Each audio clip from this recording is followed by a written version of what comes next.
हाँ तो दोस्तों, कैसे हो आप लोग। तो आज के वीडियो में मैं जिस बंदे के बारे में बात करने वाला हूँ ना, वो ये है। और ये जो बंदा है ना, ये दुनिया का सबसे ज्यादा रेडियो एक्टिव बंदा था। मतलब कि दुनिया में सबसे ज्यादा जो कि रेडिएशन लगी है वो इसी बंदे को लगी है। और इस बंदे का नाम है हिसाशी उइची।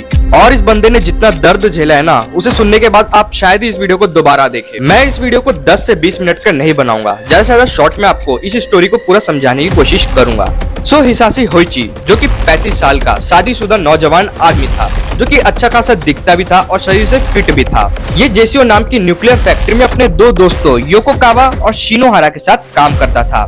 सो ये जो फैक्ट्री थी ना, वो इलेक्ट्रिसिटी तो नहीं बनाती थी, लेकिन जो इलेक्ट्रिसिटी बनाने वाली कंपनियां हैं उनको फ्यूल प्रोवाइड करती थी ताकि वो इलेक्ट्रिसिटी बना सके। लेकिन ये जो फ्यूल बनता है ना, ये दुनिया के सबसे ज्यादा रेडियो एक्टिव मटेरियल यानी कि यूरेनियम से बनता है। अब अगर नॉर्मल फैक्ट्रीज की बात करें ना, तो वो सिर्फ 5% यूरेनियम ही यूज करती है, और वो भी बड़े सावधानी से। वो एक कंटेनर के अंदर सारे केमिकल को एक साथ मिक्स करती थी। लेकिन ये जो जेसीओ फैक्ट्री थी ना, इसके जो वर्कर्स थे ये बड़े लापरवाह थे। ये एक स्टील की बाल्टी, जो कि हम घर में बर्तन और कपड़े नहीं धोते जिसमें, उस बाल्टी से ये यूरेनियम को उस कंटेनर के अंदर डाल के मिक्स करते थे। 30 सितंबर 1999 ये वो दिन है जिस दिन हिसाशी इस दुनिया का सबसे ज्यादा रेडियो एक्टिव वाला पर्सन बनने वाला था। और ये जो जेसीओ फैक्ट्री है ना, इसमें काम वैसे ही 2 दिन पीछे चल रहा था, जिस वजह से वर्कर्स को काम का बहुत ही ज्यादा प्रेशर था। तो इन्होंने फ्यूल डालने के प्रोसेस को और भी स्पीड कर दिया। और एज यू नो, ये सारा ही प्रोसेस बाल्टी से किया जा रहा था और आज तक कोई भी दुर्घटना तो हुई नहीं थी। तो हिसाशी औची ने क्या किया कि हड़बड़ाहट के चक्कर में उसने जो मेन टैंक होता है जिसमें सारा यूरेनियम मिक्स होता है, उसमें भी बाल्टी से उसने यूरेनियम डालना शुरू कर दिया। और तो और उन्होंने यूरेनियम जो कि 5% डालने का होता है, उन्होंने बढ़ाकर उसे 18% कर दिया।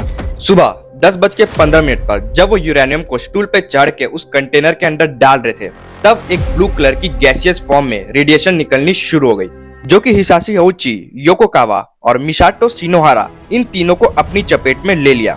और सबसे ज्यादा रेडिएशन हिसाशी औची को लग गया। एक ह्यूमन बॉडी एक साल में सिर्फ 20 मिलीसीवर्ट का एक्सप्लोजन ही झेल सकता है। और आपको पता है हिसाशी को कितना का रेडिएशन लगा था? हिसाशी को 17,000 का रेडिएशन लगा था, योकोकावा को 10,000 का और मिसाटो को 3,000 का रेडिएशन लगा था। उसके बाद उन्हें उल्टियां होने लगी, बॉडी में सीवर पेन होने लगा, तो उन्हें तुरंत ही डॉक्टर्स के पास हॉस्पिटल ले जाया गया।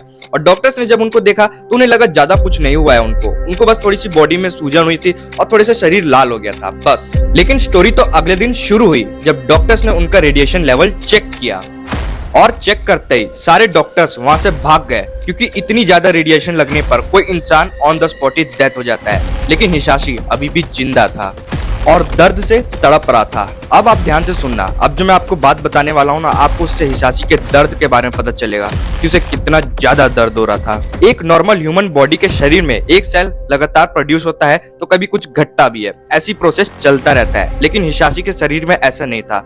उसका जो डीएनए था वो पूरी तरह से खत्म हो चुका था, और जिसके वजह से उसका बॉडी अब नए सेल्स प्रोड्यूस नहीं कर पा रहा था, जिस वजह से उसके जो सेल्स है जब खत्म होते हैं तो नए सेल्स प्रोड्यूस नहीं हो पा रहे थे।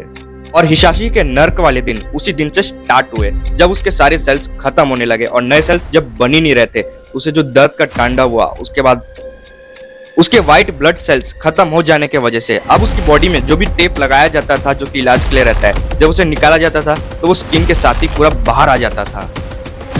हालत इतनी बुरी हो गई थी कि उसके बॉडी में जितने भी फ्लूइड जाते थे वो सारे फ्लूइड उसके शरीर से बाहर आ जाते थे। तो डॉक्टर्स उन्हें लगातार फ्लूइड देते जाते थे और फ्लूइड लगातार बाहर आते जाता था। शुरुआत में तो इसकी body 1 litre fluid, 1 litre diarrhoea ऐसे करके बाहर निकलता था, लेकिन बाद में चलते ये 10 लीटर हो गया। 10 लीटर फ्लूइड एक दिन में इसके शरीर से बाहर आने लगा।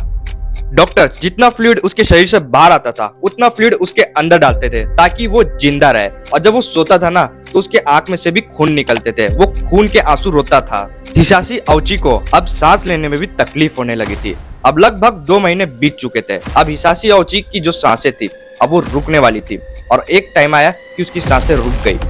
लेकिन ये डॉक्टर साले वहां पर नहीं रुके। हिसाशी को जिंदा करने के लिए उन्होंने उसे इलेक्ट्रिक शॉक दिया, और शॉक देकर 3 बार उन्होंने उसे जिंदा कर दिया। अब हिसाशी औची और भी ज्यादा दर्द में था, क्योंकि अब उसके जितने ऑर्गन्स काम कर रहे थे वो ऑर्गन्स भी काम करना बंद कर दिए। लगभग 80 दिन बीत गए थे और डॉक्टर्स ने हिसाशी के फैमिली को बोल दिया था कि इस बार अगर इसकी हार्ट बीट रुक जाएगी तो उसे नहीं बचाया जाएगा। ये जो फोटो आप देख रहे हो ना, ये है हिसाशी की रियल कंडीशन। आप देख सकते हैं इसके बॉडी से सारा फ्लूइड और सारी स्किन बाहर आ गई है। लेकिन मेन चीज, हिसाशी तब भी जिंदा था। वो कितना दर्द में था वो आप इस फोटो को देख के समझ ही गए होंगे। वो जीते जाते नरक में जी रहा था। फिर उसके अगले 2 दिन बाद हिसाशी को फाइनली इस दर्द से राहत मिल गया, इस नरक से राहत मिल गया और उसकी डेथ हो गई। अब आप सोच ही सकते हो कि रेडिएशन कितनी ज्यादा खतरनाक चीज है, और आप इसके बारे में रिसर्च कर सकते हो चार्निबल की कहानी से। चार्निबल की कहानी आप यूट्यूब में सर्च कर सकते हो सके तो अगला वीडियो में उसके ऊपर भी ले आऊंगा, चार्निबल शहर के ऊपर। तो रेडिएशन बहुत ही खतरनाक चीज है। और एक चीज हाँ, ये जो दुनिया है, ये सुनामी, भूकंप, ये सबसे तो कब खत्म होगी पता नहीं, लेकिन हाँ जब न्यूक्लियर वार होगा ना तो सबसे खतरनाक चीज होगी। जो ब्लास्ट होता है ना वो तो कुछ नहीं होता, लेकिन उसके बाद जो रेडिएशन निकलती है ना वो बहुत ही ज्यादा खतरनाक चीज होती है। चलिए, मैं उम्मीद करता हूँ कि आज का वीडियो आपको पसंद आया होगा। अगर पसंद आया हो तो एक लाइक जरूर कर देना, और चैनल पर अगर आप नए हो तो चैनल को सब्सक्राइब जरूर कर देना। मिलते हैं अगले वीडियो में, तब तक के लिए बाय।